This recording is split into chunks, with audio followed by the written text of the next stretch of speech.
Kate, Rapunzel ng Davao, naiyak sa kanyang natanggap.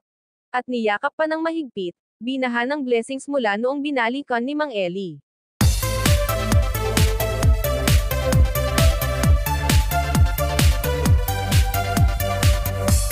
Hello mga kababayan, isang mapagpalang araw sa ating lahat. Saang sulok man kayo ng mundo naroon, ay mag-ingat po tayong lahat. Muling binisita nila Mang Eli si Kate, sa lugar kung saan sila nakatira, na may kalayuan na rin sa Davao City.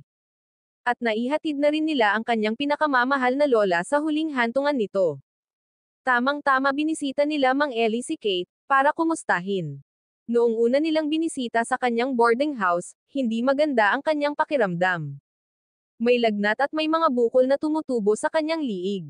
Kaya nag-alala din sila Mang Eli, yung pera na dapat sana pangbili ng gitar para regalo ni Sir Efren. Para kay Kate ipina-check up muna ni Kate, mas mahalaga ang kalusugan kaysa gitar. Kaya naintindihan din ito ni Sir Efren, na siyang nagbigay ng pera para pambili. Sa pangalawang bisita nila Mang Eli at ng kanyang asawa. May dala-dala na silang gitar, regalo ni Sir Efren sa kanya. Sobrang saya ni Kate noong inabot ni Mang Eli sa kanya ang gitar. Ngiting abot-tay nga at napalundag pa sa tuwa. Matagal na rin niyang pangarap na magkaroon ng gitar, at sa wakas natupad na. Dahil isang Sir Efren na busilak ang puso, na kahit matagal nang hindi na vlog nila Sir Paul si Kate, naalala pa rin niya. At maya-maya nga ay nag-gitar na si Kate, sabay kanta na rin ng worship song. Talaga namang ang ganda ng kanyang boses, maraming humanga sa galing niyang mag-gitar at sa pagkanta. Nakita at nakilala na rin natin ang nanay ni Kate, na sabi niya 1 buwan at kalahati iniwan na siya nito. At tumira din daw sa Manila noon ang nanay niya. May mga dahilan man sila na rin ang nakakaalam magpamilya. Bata pa ang nanay ni Kate, at maganda kaya maganda din si Kate.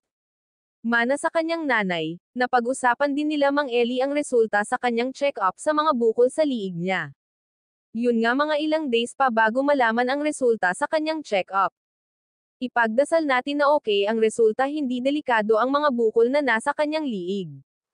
Nagpaabot uli si Sir Efren ng tulong para kay Kate, ng 30,000 para sa kanyang gamutan sa mga bukol niya. At bumili din si Mang Eli ng gitar niya, at may isa pa na sponsor na nagbigay din ng cash tulong din para kay Kate, ang Rapunzel ng Davao.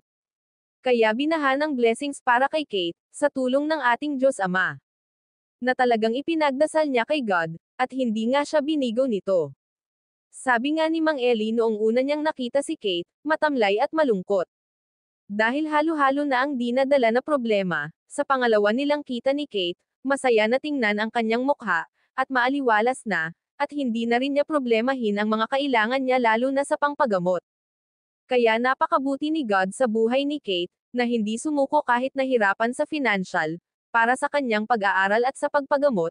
Maraming salamat muli Sir Efren, Sir Dennis Latino. Sana'y wag po kayong magsawa na tulungan si Kate. Maraming salamat sa suporta mga kababayan. Mapanood ang full video sa YouTube channel ni Mang Eli. Maraming salamat sa pagsuporta mga kababayan. God bless everyone.